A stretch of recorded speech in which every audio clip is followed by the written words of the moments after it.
Thanks, huh? Jalan smoothly, Eddie. Oh, they give a lot. Why so silent, yeah?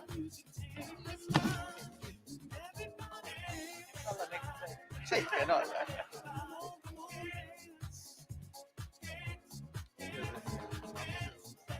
Yeah. Okay. The update.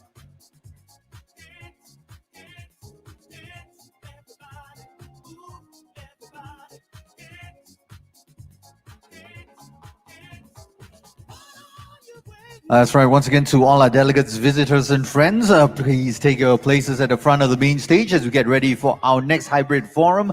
It's entitled Niche Tourism, Unlocking the Edu-Tourism Potential. It's happening right here on the main stage. Please take your seats and get ready if you want to find out more about how education tourism can benefit you.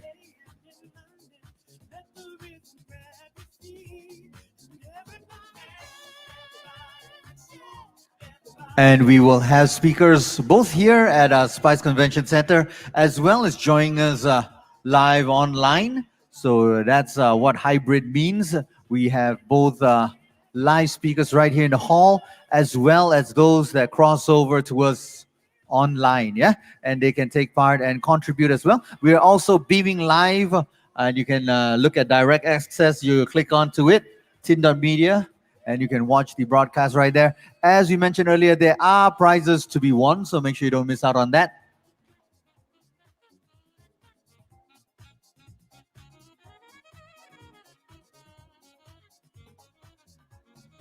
That's right, folks. Kindly take your places, find your seats, and get ready.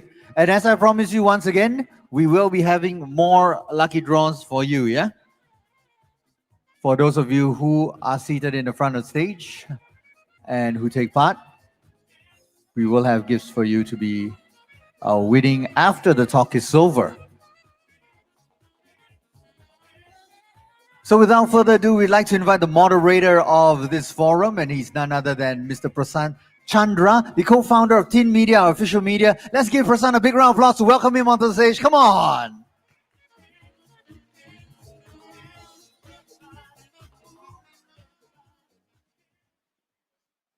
All right.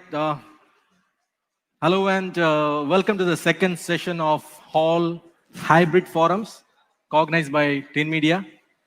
My name is Presanth Chandra, and I'm the moderator for the session. A very good evening to everyone.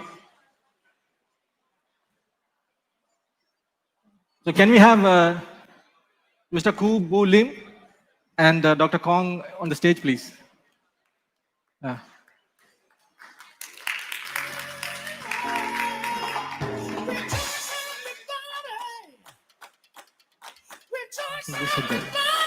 Yeah, you can sit there.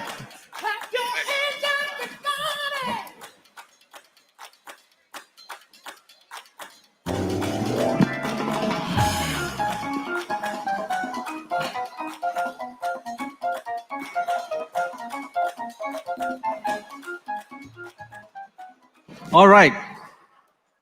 So a very good evening to everyone, all the panelists and the viewers. We have two types of audience here today with us. Apart from all of you here, we also have a global audience watching us through the online streams.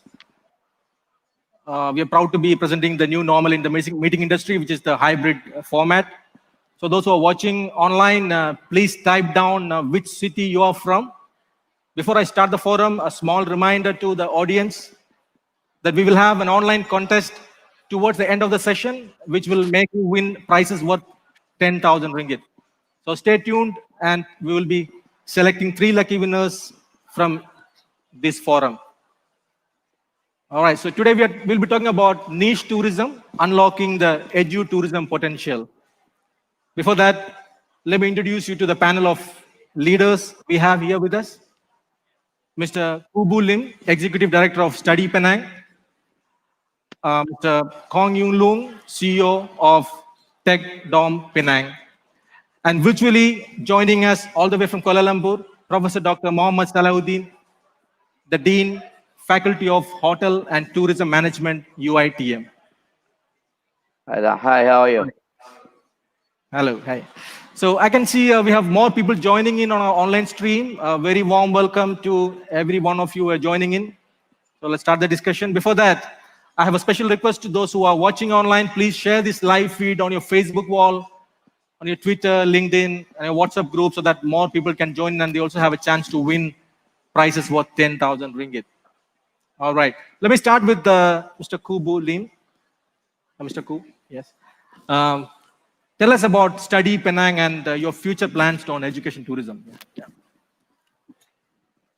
Thank you very much. Well, address you as what? PC, is PC, it? yeah. PC will be Okay, the fine. PC. Thank you. Yeah. All right.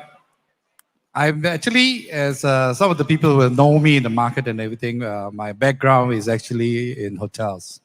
So I would like to extend my appreciation to YBO, of course, who gave the confidence in appointing me to this position.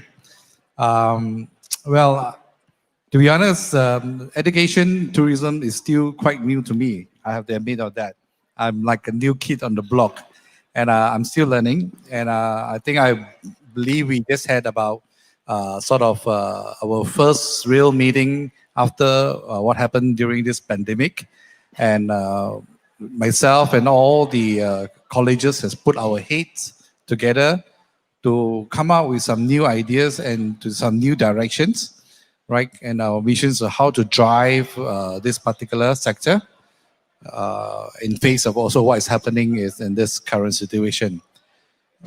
What happened was, of course, Study Penang was basically initiated. Of course, it has been rebranded. You know, we have just changed the name recently and all. It was the brainchild of our Chief Minister or ex-Chief Minister, Tuan Lim Guan Eng. So he came out with that because he believes that time. I still remember where we were sitting down together, and he was saying that education is definitely a sector or a business that can really bring in first, of course, the business. Second, of course, it would enhance the state itself, Penang, and making it, like I say, he has this vision of making Penang into an intelligent city.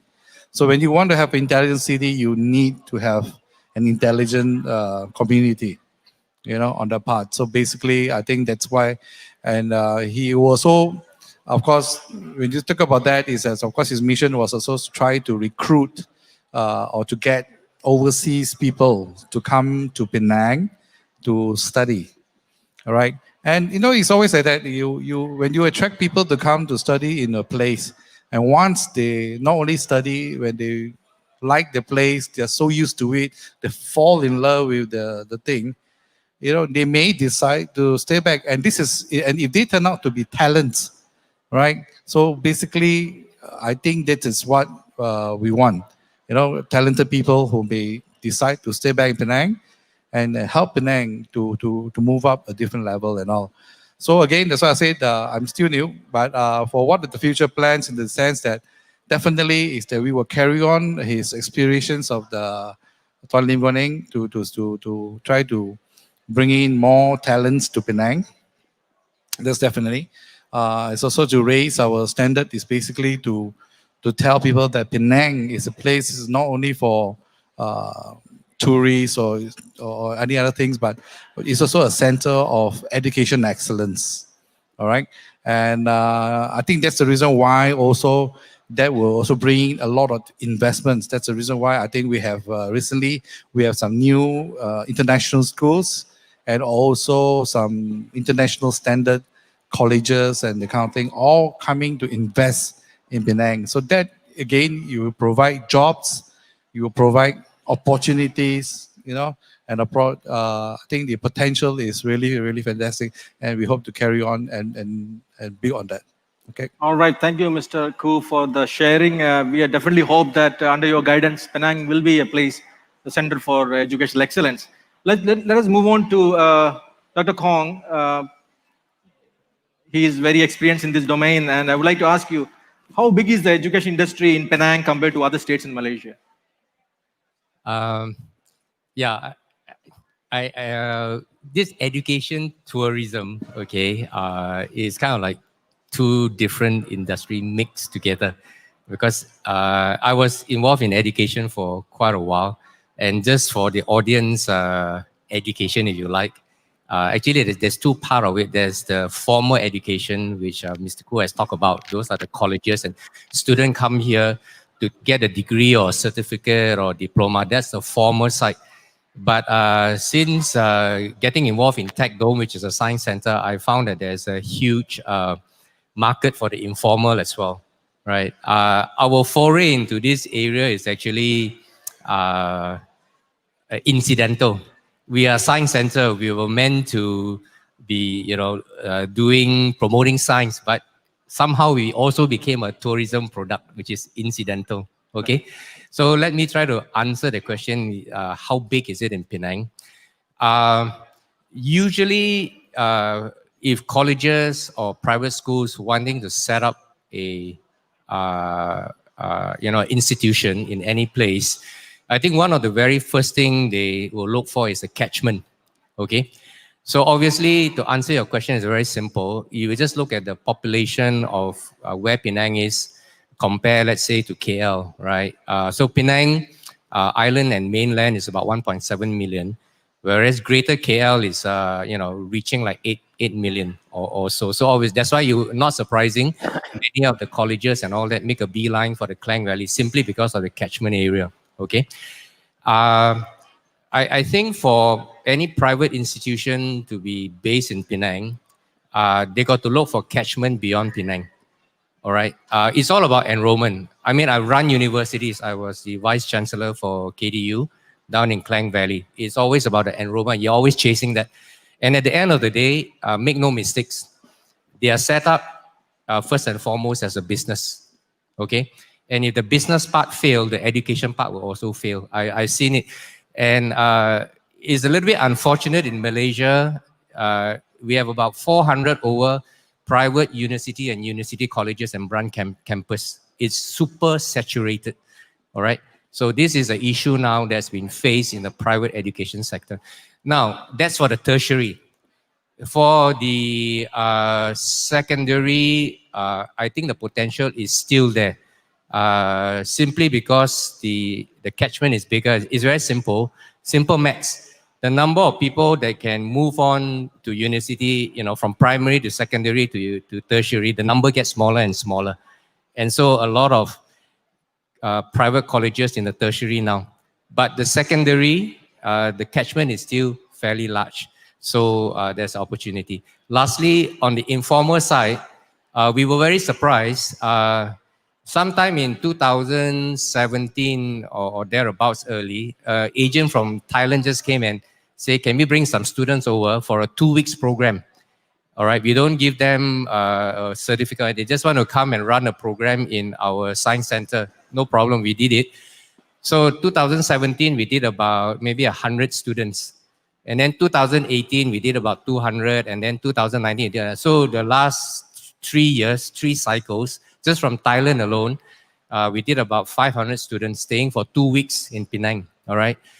Then later on, the Taiwanese found out, so we did 2 groups of Taiwanese. And this year, we were supposed to start working on China and also India. There was a group from India that came also. So this informal part is actually a very, very big portion of it, okay?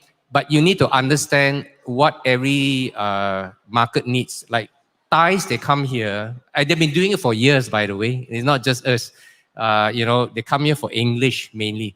But we added the science component to it because we are a science center, and so they like it, right? Other countries like Taiwan, they come here because of our natural environment. They like the outdoors, okay?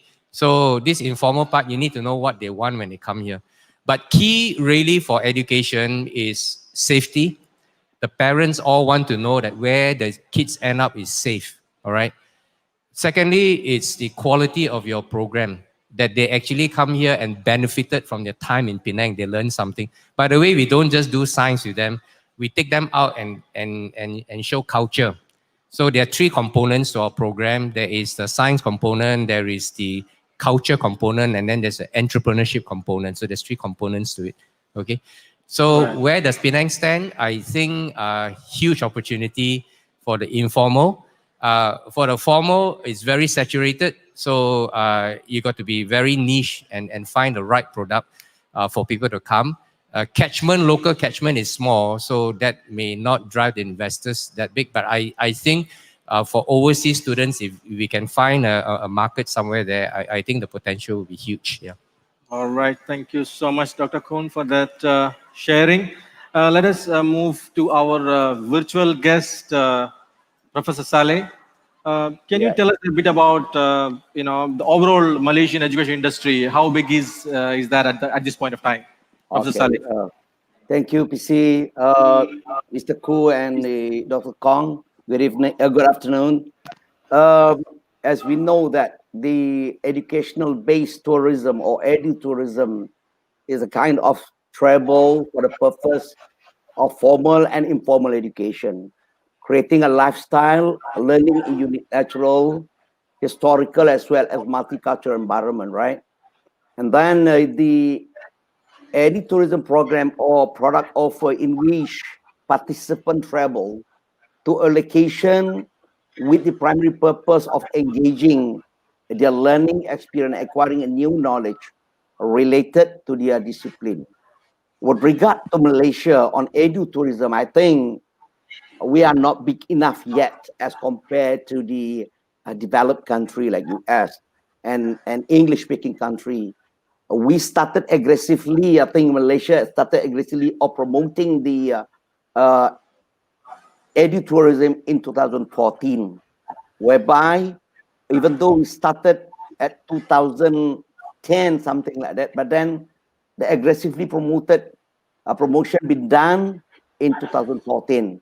But in 2015, we see that the government, through the Ministry of Education as well as the Ministry of Tourism and Culture, launched what we call a 101 Edu-Tourism package that to encourage people to come to Malaysia to learn about the education as well as for creating a new knowledge and experience for them. I'm talking about Chandra first, like the escape to nature, and then on the education part of it, as of 2018, we see that Malaysia or Education Malaysia globally, global services reported that around 170,000 of foreign students in Malaysia from over 135 countries. But it aimed to increase to 2020. However, we see that due to pandemic, unprecedented pandemic 19, COVID-19, we see that this year a really bad hit on our edu-tourism as well and other aspect or facet of life. But today we have the I agree with Dr. Khong just now. He say that the edu-tourism or education in Malaysia, sometimes in terms of the number of the institution are quite saturated. Let me quote, like we have the 20 public universities and then 53 private university, 36 private university and colleges, and 400 something the independent colleges. That is, all of them are competing each other of getting students as well as students from the overseas. So therefore, all institutions are working hard. But then this year we see that the number of international students on edu-tourism is really reducing a lot. Yeah. However, despite the new phenomena, the edu-tourism, educational or based tourism, it looks promising. It really looks promising in Malaysia. The only thing is that the institution need to working hard in order attracting more international students to Malaysia. We see the promising indication there. I think after the COVID, I think if the COVID lifting up, I think our edu-tourism will come again.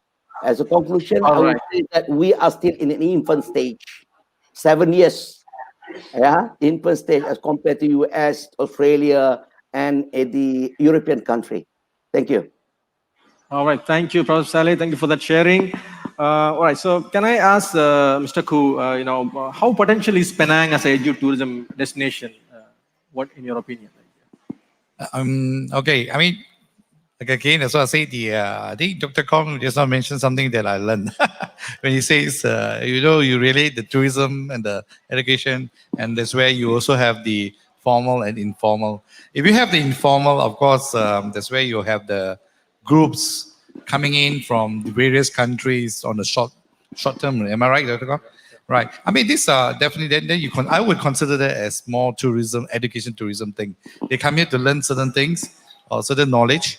And not only that, they will learn about Penang. They will learn about this culture, the people, and many aspects from there. So this basically a lot of things I'm sure that there'll be a lot of these groups that have already been here have, I think, really enjoyed their stay. I'm very sure. Because I've met some people before. So, and yes, it's true. I was born in Hamilton Road.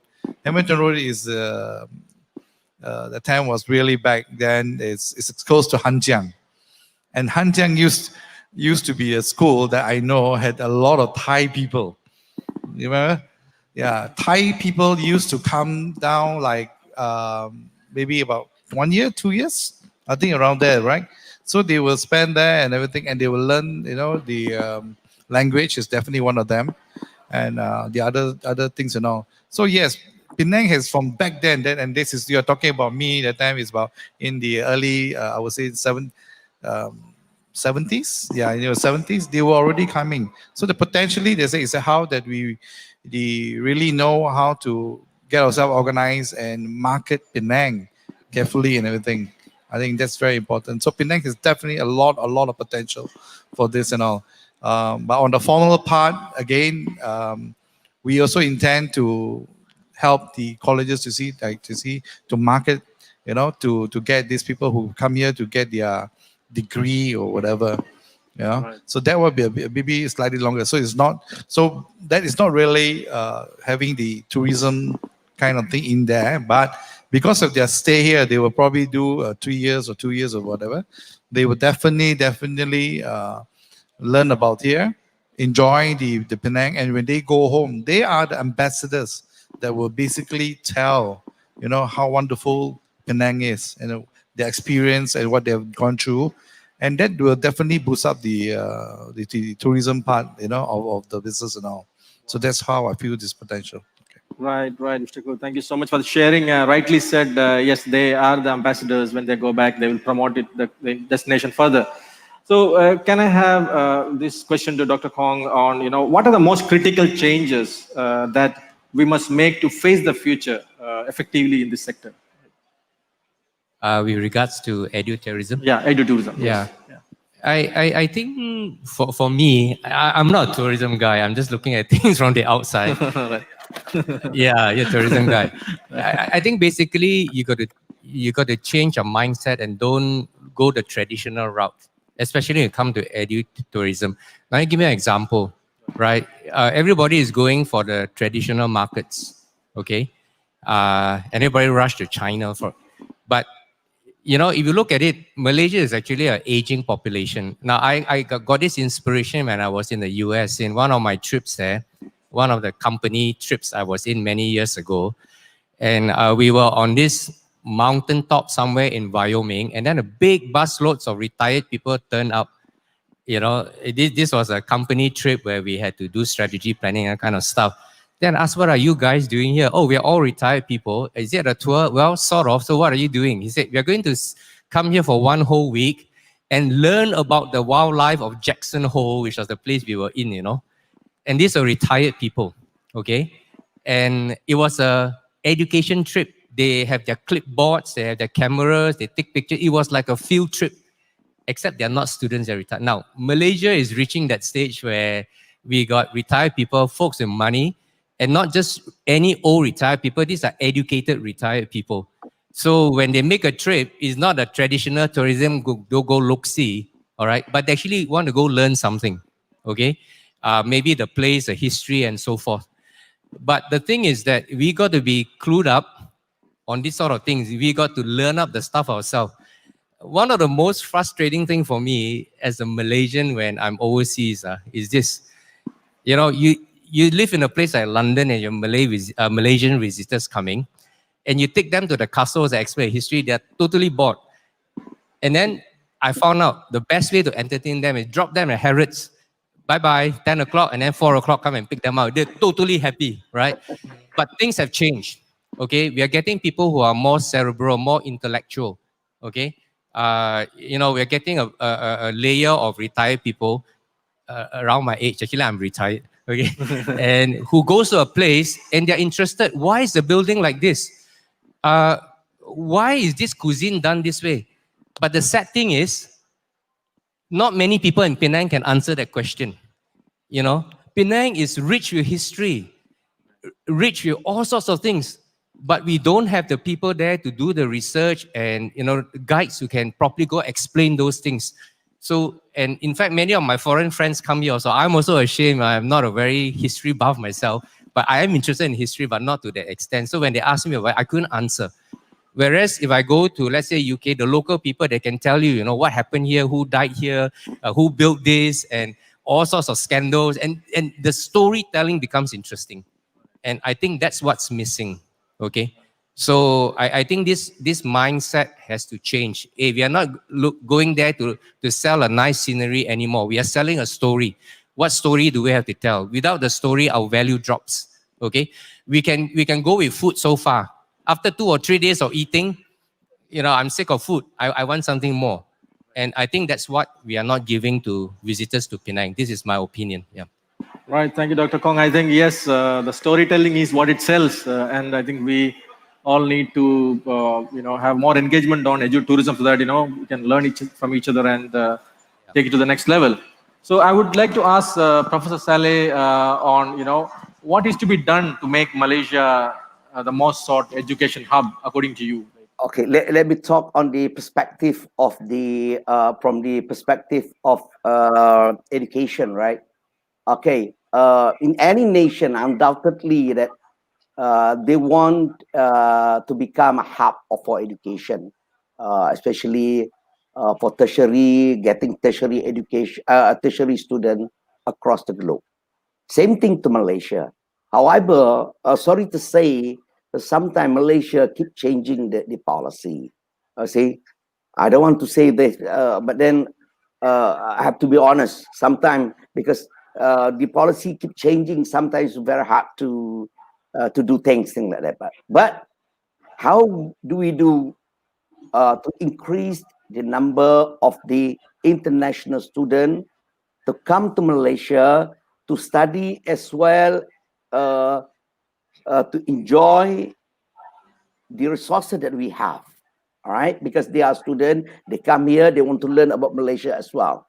So, number one, I think, beside the local and international tourists that we are focusing on, the Malaysian need to attract more international students to choose Malaysia to visit as well as to study, all right? Number two, that we need to heighten a promising high quality of education. All right. And number three, I think Malaysia still is an affordable country for education, and some international students, when they come, they want to see also because of proximity. But now, no matter what, how far that you stay, you'll be able to come, unless you stay from in US or the South America. It takes like 24 or 30 hours to come to Malaysia. But in terms of China, 7 hours or 5 hours can reach Malaysia already. And then, like Dr. Khong, is now people or the parents in international arena, they want to see that safety, the infrastructure of the university, the real value for money, and as well as social link. And that one is a common factor that to attract people to come. But what I want to stress now is the new phenomena whereby some people, some university doesn't look in this matter. Yeah, ranking is one of the factor to attract the international student to come, not only to study, but also to understand and to experience our culture, whatever food, things like that. Yeah, this is very important. I think the private university in Malaysia, like Taylor, have done a good job. UCSI have done a good job in terms of that, because they really go for ranking, but then now they are top 500 in the world. I think what they have done is very good, and because like Taylor University, they have a lot, like 50% of the students from the leisure and hospitality program are from overseas. That's the reason why, like Dr. Khong gave us now, these people are ambassador to our country, because when they go back to their country, they were promoting the university in Malaysia. Yeah, I need to give credit to the Taylor University as well, UGSI, things like that, because they are in the top ranking in the world right now. Yeah. Okay. Thank you. All right, Dr. Saleh. Thank you so much, Prof. Saleh, for that sharing. All right, so Mr. Khoo, I would like to ask you this. What are the biggest challenges you face to promote Edu-Tourism in Penang? Right? I mean, again, as I said, I'm still a new kid on the block. I'm more on tourism, whereas I think my best partner will be here. I got to learn from Dr. Khong there. I think I'm going to buy him a coffee later on. It's going to be my seafood. Well, I think one of the things that I realized, and I think Dr. Khong did and also Prof. They mentioned, is actually I found out there's so many of them. Okay, there's so many colleges and schools that is basically around. So of course, one thing is created a saturation thing. Secondly, I believe if you have too many of these, the quality that you provide, or the quality of the education that you provide, it will not be up to the expectations. So when you want to do something, when you're going to go, I mean, for me, it's also the same thing. When those days when you want to go to a school, or even for me, when I want to put my children in school, I would decide by looking at what kind of school should I put them in. Even though on normal school or even the university, what kind of colleges should I send them? What kind of quality are they really up to the standard to provide the kind of thing that that will help my child to actually excel later on in life? You see, so I think that is one of the biggest challenge that I've come across. So I hope that maybe this probably will need the assistance of the government to maybe sort of control, streamline, and qualify this type of schools and not allow just simply anybody to just open up an education center and claim that they can do this and do that when they are actually giving very substandard kind of thing and all. So this is something that I would definitely, I believe it will be one of my challenges here. Okay. All right. Thank you, Mr. Khoo. Thank you so much for that inputs. For those who are watching live, please type down your questions and any suggestions on the on the subject. You can type it down in the comment section. So if time permits, we will attend to a few of your questions. So all right. So can I ask Dr. Khong about which country is a role model of edu-tourism industry according to you, and what are they doing actually? Again, I tend to compartmentalize them to formal and informal. Even though you say formal is not tourism, but actually it is. Because the students, foreign students coming there, in the weekends, they have to do something, right? Minimal go to the local mall and shop, like what tourists would do. Of course, during the long semester break, they would go and either fly home, or those who stay behind would go and book a tour. Right? And you have them for 2 or 3 years in a degree program, okay? In fact, when I was running college, we were actively looking for activities for the foreign students. so that they can occupy their time meaningfully. So it is tourism, even for the former former degree. Okay. For the informal portion, I think it's important for us, okay, to make sure, I already mentioned safety, but like everything in tourism, I think the key, in education, the key thing is the content. So if the content is not there, then you won't be able to, attract the students, okay? Which country, actually there are many from the former side, Malaysians go to the same destination that many other countries in the world go through, Australia, Canada, US, for Asians going out, all right? Europe, maybe UK as well, okay? So these are kind of like the favorite formal education destination. Informal, I don't really have a lot of experience, but I do know in US, for example, they have summer camps, but these are mainly for the US. But US is so big, so they have many summer camps of different things. You have camps on coding, you have camps on nature, you have camps on so many different topics, and all very. Most of them are pretty well run, and parents will pay the money to send their student. In Europe, they have student exchange. But the thing about the Westerners and European countries is some of them practice what they call a gap year. That means like us, after sixth form, immediately want to go university. But for them, after they finish school, no, I'll take 1 year off. They are 18, 19-year-old, 17-year-old, just backpack, right? Around wherever. Some come to Asia, okay? So they call that the gap year. But these are not really organized as a tour group, but they go on their own.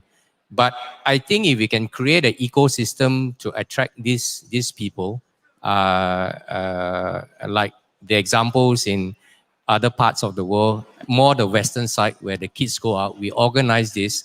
And rather than you go solo, which is quite dangerous, you can organize it for them so that you can accompany them on this. And I think there's a market for something like that. Yeah. All right. Thank you, Dr. Khong. I think, yes, we need to create the ecosystem for this, as rightly said. So can I move to our virtual guest, Professor Saleh? With the current scenario on online education becomes the wave maker. So how do you see the Edu-Tourism's future in that case? Yeah, well, I think the COVID-19 pandemic really has changed a significant impact, has given significant impact on the industry, education, in fact, the all facets of life. Yeah. With that, I think everybody knows about it. We have altered and even to change the way that we act. Similar to education, you see that on the education or Edu-Tourism itself, most university and most colleges, either public or private, turn into ODL, online distant learning. Yeah, everybody now. In fact, US have introduced the one for quite long time, but our country is a bit slow in terms of that. But since the COVID-19, everybody is turned into the ODL or online distant learning. Yeah. However, this pandemic to me is a kind of temporary. Probably we hope, pray God that we being disturbed soon. Yeah. And sooner or later, I think probably next year or whatever, things like that, we will release. Yeah. Thus, to me, Edu-Tourism, I think, will bounce back and again relevant. Nevertheless, I think ODL on online distant learning surely we definitely have to be embedded, yeah, in the tertiary education, okay, particularly on the theory. On the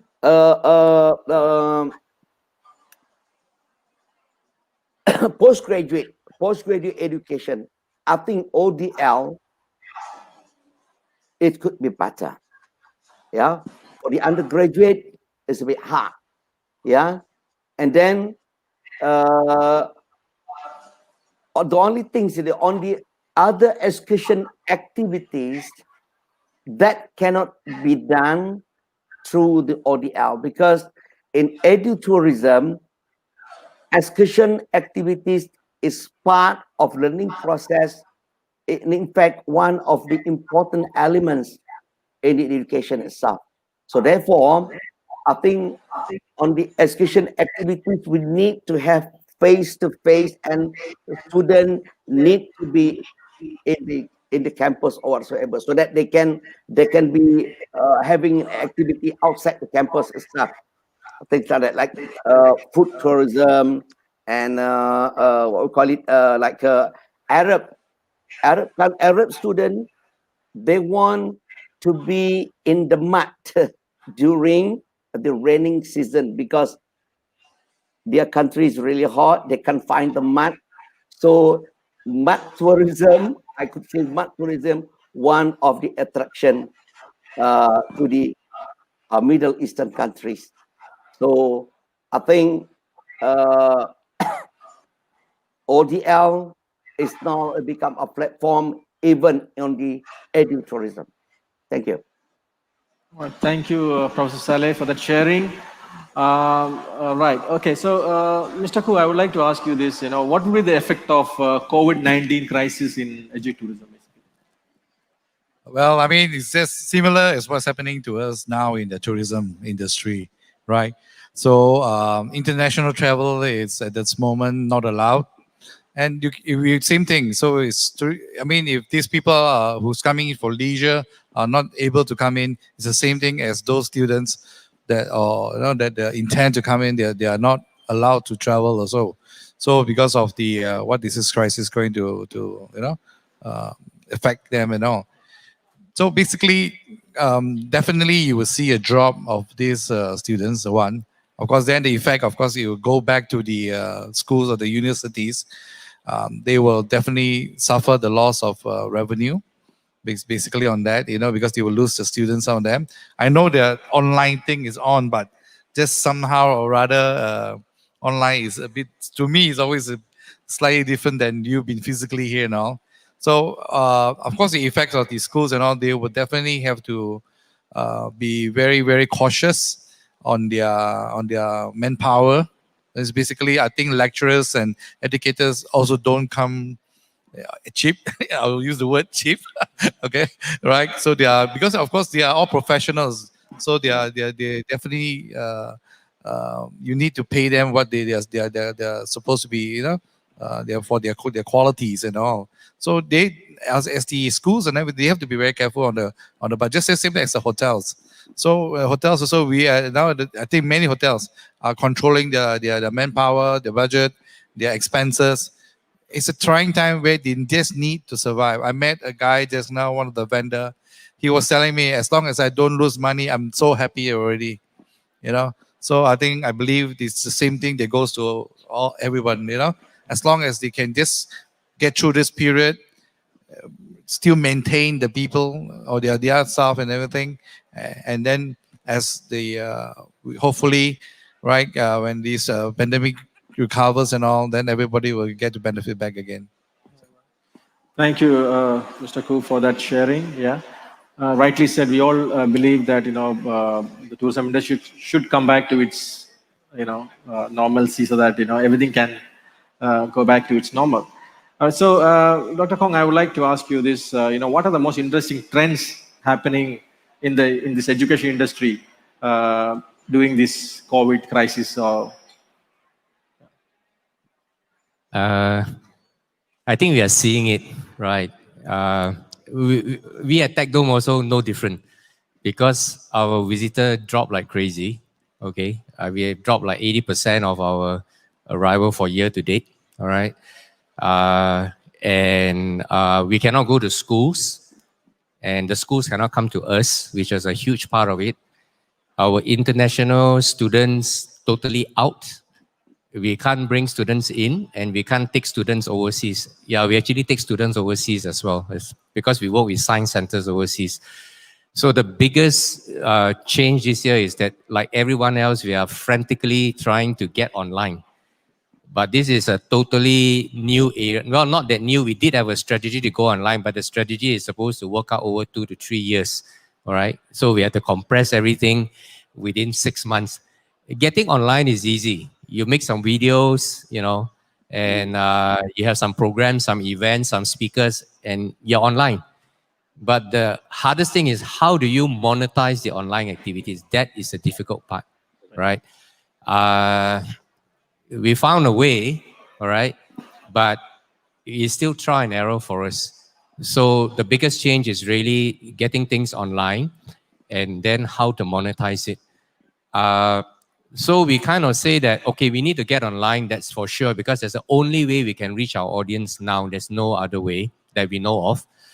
And so one of the criteria is when we plan these online activities, we say, look, since we put so much effort in it, we don't want to like kill it when this pandemic is over. So it's something we can continue to do, okay?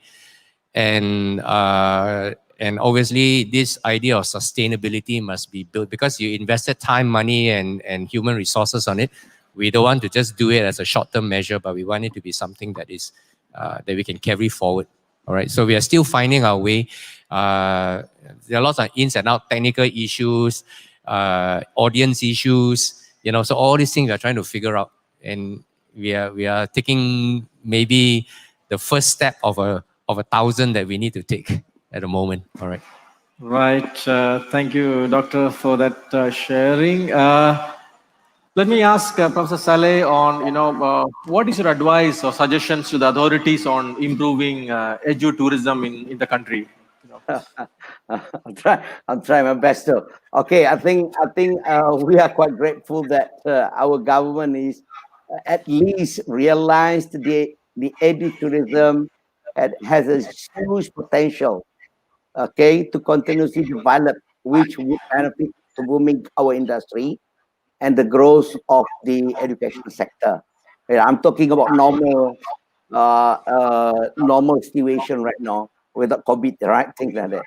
Okay, although Malaysian been recognized or one of the emerging edu-tourism destination and rated as the 11 most preferred edu-tourism destination, but then we need to have an aggressive or a strategized thing to be more recognized as compared to, we look at our neighboring countries, Singapore and Hong Kong. They are really, really good in the successful in the edu-tourism of getting more students from overseas. All right, a lot more to be done in improving the edu-tourism in this country. Okay, if I can pick up something that, number one, we cannot only focus in influencing the international edu-tourism choices of the university to enroll in university, but then we need to be diversified on other factors as well. Okay, for instance, edu-tourism, tourism tourist, student, lecturers mobility, international community services. Okay, like I agree with Dr. Khong said, we are not like a developed country. They have the mechanism. We need to develop certain mechanism in order to be like them. Number two, strengthening the edu-tourism marketing division that promote Malaysia edu-tourism industry locally and abroad. All right. I've seen from the, I searched in the Google, we don't have in Malaysia like an education agent that promoting Malaysia, like a US, like Singapore, like Hong Kong. Okay, we need to do that. And number three, I think we seek an international recognition of Malaysian degrees, okay, and development of foreign collaboration. This is very important in the area of joint degree programs, transnational program like franchise, things like that, franchise the program, increasing the student mobility either inbound or outbound. Okay, like because we need to tackle the country that looking Malaysia on the high respect, like Middle Eastern country, Central Asia, Uzbekistan, Kyrgyzstan, Central Asia country, they are looking higher on the Malaysia, okay? And then China, are a potential, a very potential country that sending student to Malaysia. A small island country and African country also looking at us.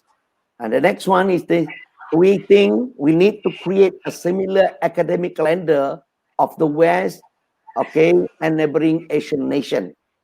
Many international students are actually asking about it. Why we have different? Because they want to go back to their, they don't want to go back to their country during winter because too cold, things like that. If we have similar, it could be better. Then, in order all tourism institutions to be accredited by the Malaysian standardized the what we call it the program, then accredited by the Malaysian qualification agency. And the next one is that last one. I have a few more. Encourage the internalization of Edu-Tourism institution to recruit more academic staff from abroad. Okay, this what has been done by the Singapore, Hong Kong. That's the reason why their university and Edu-Tourism are very recognized worldwidely. We need to do that for our country. And the next one is attracting more foreign edu institutions to establish brand campuses in Malaysia. We do have now 11, like Manchester, like a few India, Australia, Netherlands, and China. All right, and we also need to integrate private sector participation in edu-tourism sector and promote quick and hassle-free immigration procedure for international edu-tourism. I think that I can pick up. I have more, but then I think that's enough. Okay, thank you. All right. Thank you, Prof. Saleh. I think the very, very important points you mentioned there. I'm sure this discussion will continue further even after the event, and then it will definitely bring a lot of values to the educational tourism industry. All right. So, Mr. Khoo, I would like to ask you, like, what is a piece of practical advice you can give to the ecosystem of educational industry, you know, at this point of time? Oh, okay. I don't know whether I'm right or wrong, but anyway, firstly, I've done for the ecosystem. I hope that all the colleges will still sort of improve and be better in the sense that to reach a more, I would say, international standard. Because basically, if we have all the colleges or the schools available in Penang and they are of such a quality, then definitely it will attract people in and all. Okay, and the students to come here to come here, like I said, formally or informally on both areas. And secondly is that I think is what also Dr. Khong did touch on, is to be innovative in providing maybe some new ideas or new kind of education, so that you just don't have to be always be on the same thing. Like what you mentioned just now, the US thing, that's part of it. There's so much things to learn in Penang, in the culture and all. I truly agree. That's why I say when you talk about even the local food, the street food, there's so much history behind it. People would love to learn about the history, how it became like Hokkien Mee. Why is it Hokkien Mee? Who started it? How does it start? You would trace all the way back to even China. Because you have the kind of elements on there. But again, I think sadly, there's not many people who are doing that. So again, innovative, I would say innovative product. And I would say, again, the other one is also to make sure that it's quality. We want good quality, high quality education providing. Okay. All right. Thank you, Mr. Khoo, on that sharing. So basically, we will have policymakers or authorities who are watching this program, or they will watch later the recorded version. So I would like to ask Dr. Khong on like, how can Penang lead in education, tourism industry, and what are your suggestions so that, it can add value to them later? Yeah, how can Penang lead? I think it's related to the previous question to Mr. Khoo as well, right? Right. I think in any industry, one thing that I don't think change, whether it's education or tourism or edu-tourism or manufacturing, which I've been in and so forth. When I was in education, because I deal a lot with business people and they view education as a business, so it's all about the top line and the bottom line. But I remember making a statement in one of the meeting. I said, if you take care of the education, the business will take care of itself, right? So like every industry, it's all about your products and your services. You develop it well, all right? You run it well, then the business portion will follow. But if you take the opposite opposite way of thinking, that is all about the business, then you will start to cut corners, okay? And you make business decisions. Usually it's financial decisions. And so you end up in a state where your product quality drops, quality was mentioned, and your service quality drops, then you find that the thing will go downhill from there onwards. So it's all about product. Yeah. All right, fantastic. It's all about products. Yes, I think it's a very interesting sharing, and I'm sure this is the right step that we have taken towards the education tourism. I think not much people are talking about it. At least we are discussing, and many better things will happen in this industry. Can I have Prof. Saleh to be I would like to ask you this question on what is your message to the international education markets who are looking towards Malaysia? This is quite a hard question. International. Okay, I think, like I said just now, when I look into the study on the international education agent, okay, we don't see yet, not many, like I say, not many agent that promoting education in Malaysia. Not many. Okay, compared to other English speaking university, things like that. So where does they come to know about Malaysian university and as well as edu-tourism in Malaysia? Okay, we are depending on sometimes solely on the education affair. I think that's not enough. Okay, number two, university website. That is the most effective. Okay, the international student or international tourist based on the website rather than the agent itself. All right, I want to quote. I don't want to quote name here. I just want to share the story of one Dato', okay, who are working hard of introducing Malaysia education as well as edu-tourism in Malaysia and bringing Chinese students into the Malaysian university. He been into China 40 times. Then he meeting with most of the local university and private university of promoting Malaysia edu-tourism as well as university in Malaysia. Okay, I can give only his as an example with that. Okay, number three, that we are solely depend sometimes on word of mouth. Like Dr. Khong just now said, if we give the quality education, they will tell their friends back in their country that to come to Malaysia.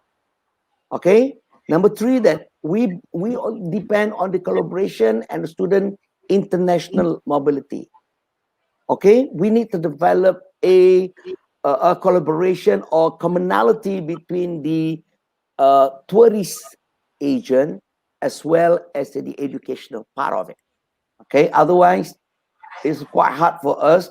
And because I think the rapid improvement quality of higher education in Malaysia, one of the strength. we have the destination. We are the destination for international degree. Quite a number of international university based in Malaysia.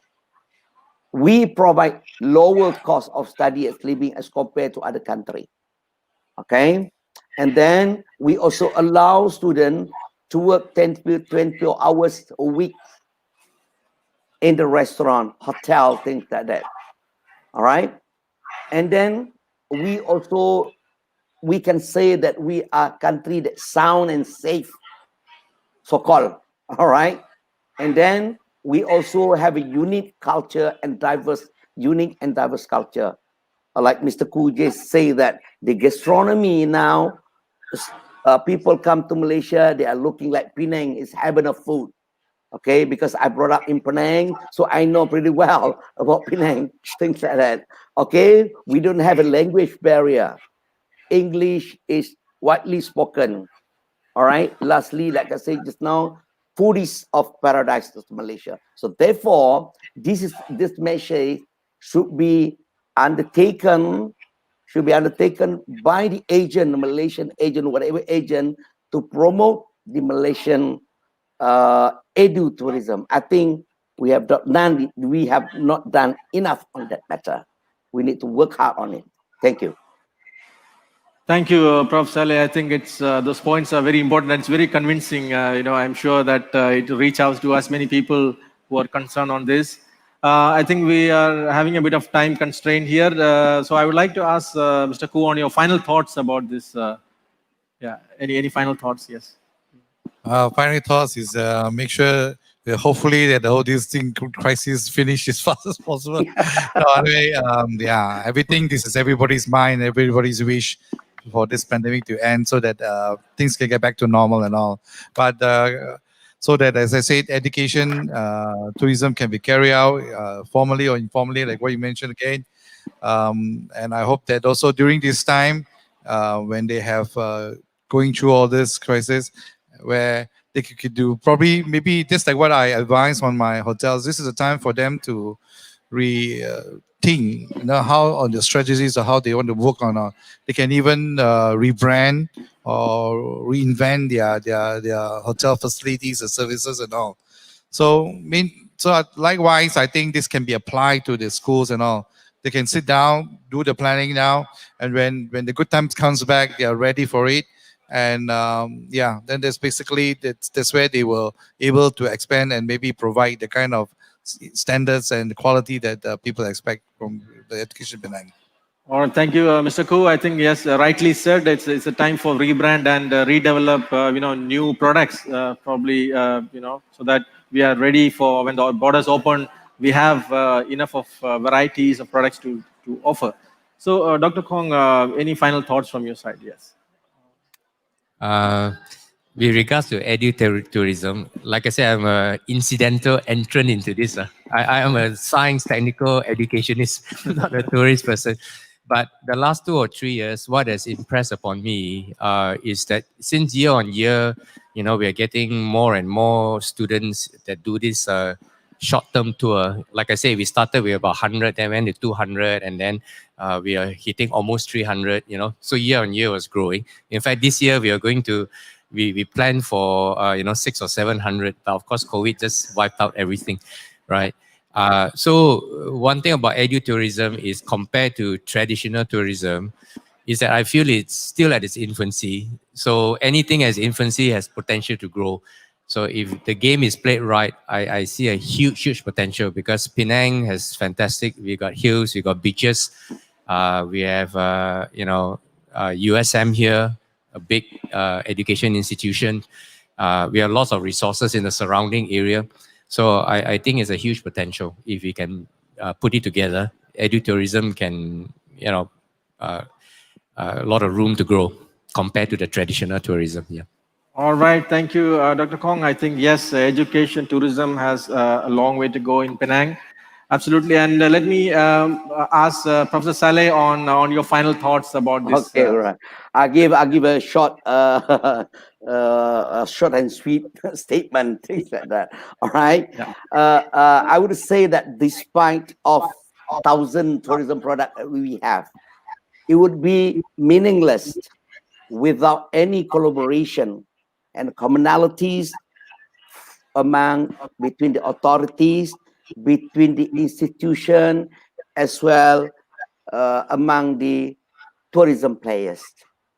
So we need to have the collaboration with that, get together and working together to build the nation and to increase the edu-tourism in this country. Thank you. Thank you so much, Prof. Saleh. So, ladies and gentlemen, we have come to the end of this session. It was indeed a very informative and thoughtful session. I'm sure it has helped us to make a lot of more understanding, improve understanding about education, tourism, and its possibilities and opportunities we have here.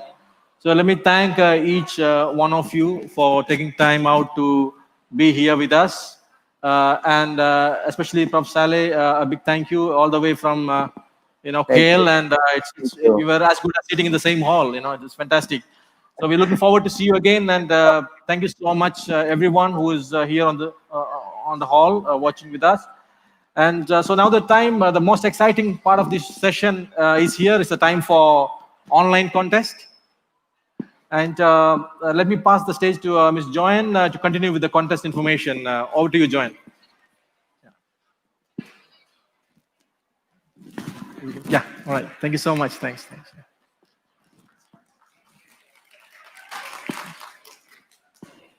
We'll have a picture, yeah?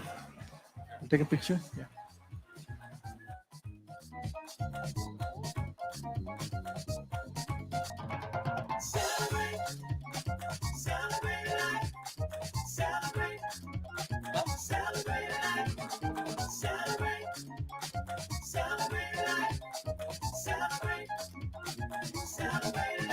Thank you so much once again to our moderator Presanth and also the speakers on the stage for this wonderful hybrid forum. Niche tourism unlocking the edu-tourism potential. Joanne's going to tell you how to enter the online contest and win some great prizes. Thank you very much to Chris, our professional and official MC of whole Penang 2020. We're having so much fun here. He's like a Santa Claus giving away so many lucky draws today. I also won the Santa Claus job. Really love it. So what we will do right now is I'm going to get every one of you to go onto your Facebook and like teen.media. You can go search for teen.media. If not, just go to your Facebook and look for Teen Media. All right, Teen Media. And in that Facebook itself, you can see me. You can see me. So I'm live on the Facebook Live right now. Yeah, this page. So what we will do is we'll post a photo. Okay, it could be a food, it could be places that you can go, it could be arts, it could be craft, anything at all. All right, for 10 seconds. Now in that 10 seconds, I want you to just quickly put down the answer into the comment section. All right. Okay, everybody ready? So go to Teen Media Facebook, and you can look for this live session. And I will post a photo. Just answer what photo is that. Quickly put in your answer for 10 seconds, and I'll be announcing the winner through our Facebook. Okay? Just go to the Teen Media Facebook, and we will announce the winner in our Facebook at the end of the day today.